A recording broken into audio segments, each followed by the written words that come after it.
Hi friends, இன்றைக்கி நாம் என்ன பார்க்க போகிறோன்னா சூப்பரான நாகர்கோவில் ஸ்பெஷல் கல்யாண வீட்டு பருப்பு பார்க்க போகிறோம். இந்த பருப்பு இல்லாத கல்யாணமே கிடையாது. இது பெரியவங்க முதல்ல சின்னவங்க வரைக்கும் எல்லாத்துக்குமே ரொம்ப ரொம்ப பிடிக்கும். இது மட்டுமே போதும், வேறு தொட்டுக்க ஒன்றுமே வேண்டாம். எப்படி செய்யுதுன்னு இப்போ பார்க்கலாம். 50 கிராம் துவரம் பருப்பு எடுத்து நல்லா கழுவி 2 கப் தண்ணி ஊற்றி 5 விசில் விட்டு குக்கரில் வேக வச்சுக்கோங்க. அதை எடுத்து தனியாக வச்சுக்கோங்க. மிக்ஸி ஜார் எடுத்துக்கோங்க. அதில் அரை மூடி தேங்காய் போட்டுக்கோங்க. 1 ஸ்பூன் ஜீரகம், 2 காஞ்ச மிளகா, 2 பல் பூண்டு,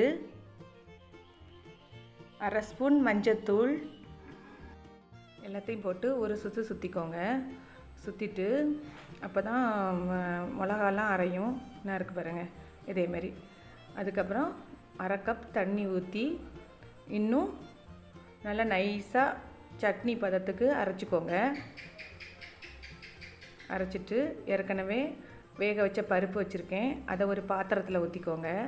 ஊற்றிட்டு பருப்புக்கு அரைச்ச விழுது அதையும் சேர்த்துக்கோங்க. ரெண்டையும் நல்லா மிக்ஸ் பண்ணிக்கோங்க. பண்ணிவிட்டு இப்போ நமக்கு தேவையான அளவு உப்பு சேர்த்துக்கலாம்.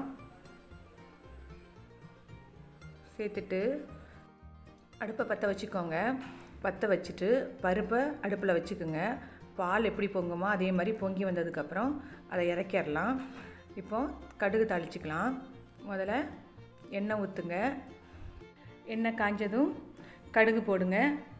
அரை ஸ்பூன் பெருங்காயத்தூள் போட்டுக்கோங்க.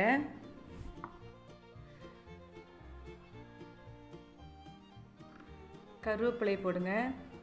போட்டுட்டு அதை பருப்பில் சேர்த்துருங்க. இப்போது நம்மளோட கல்யாண வீட்டு பருப்பு ரெடி ஆயிடுச்சு. சூப்பராக இருக்கும். செஞ்சு வீட்டில் பாருங்கள். நன்றி, வணக்கம்.